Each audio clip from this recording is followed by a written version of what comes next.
Alright, hi. So there's a number of standard tosses that we do as part of our choreography that we also do in our basics block. And the important thing that I want you to think about as we do some of these is to consider your timing. So again, if you have a song that you can play while you're working or just count yourself off, the release and the catch are very important that they are timed properly. So this one I'm going to show you today is called a pop toss, and it's one of the most basic tosses that we do. It is pretty easy to learn and pretty easy to master, so that's why we do it first. So in a pop toss,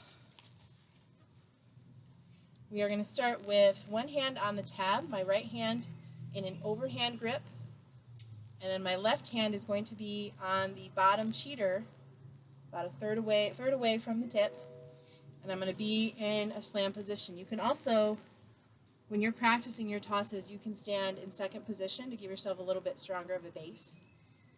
You can do pop tosses with an underhand grip at the tab. They both work. I'm just more of an overhand person myself. That's what I tend to write. So try them both ways. See which one you like better.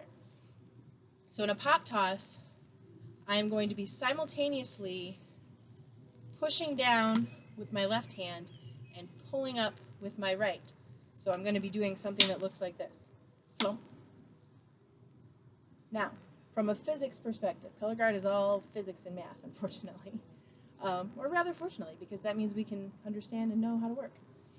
So your left hand, your hand that's up high, that is your rotation hand. The harder you push, the more spin you're going to get in the air. Your right hand is your height hand. Right hand, height hand. So depending on how high up and down you extend that hand is how high that toss is going to go. So you need to know what toss you're going to do, and you have to muscle memory how much spin and how much height it's going to take to get that toss around in the amount of counts that you're supposed to do.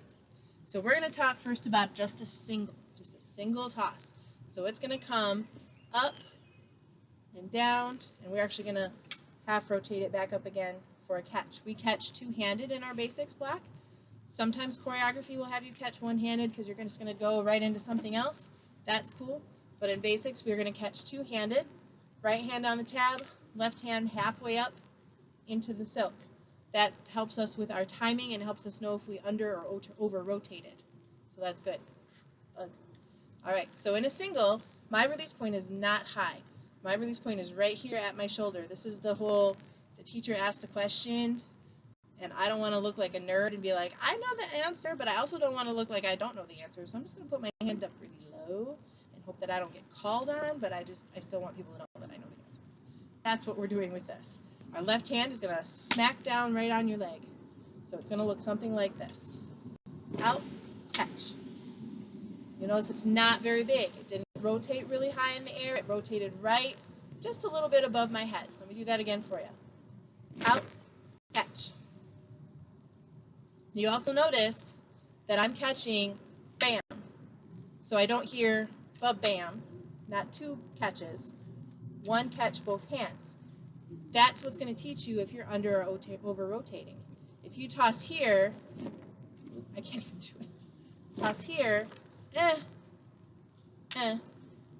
an under rotation. If you have to bring it up to your other hand, that's an under rotation. If you, whoops, that was an over rotation for sure.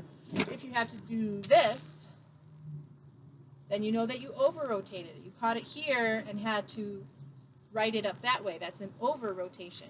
And that means you have to adjust how much you're pushing down.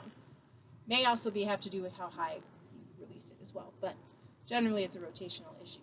So that's the great thing about tosses, is that you can always and should always evaluate after the toss happened, how did it go?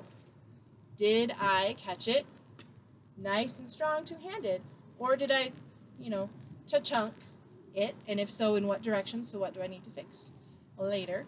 Did it go too high? If it went too high, it probably didn't catch on time. In a single pop toss, it's going to go 5 and 6 and 5 and 6 and ready, out, catch. So one count, out and catch. So very, very fast. On a higher toss, obviously that would be higher, but if I went out and catch, that took me like 3 counts, right? That means my toss was way too high and lofty. So let's try that again. 5 and 6 and 5 and 6 and 7, out, catch. Yeah? Now, if you feel good about this, I want you to be throwing these rotations. I want you to throw me, can you do 5 in a row with excellent technique and timing?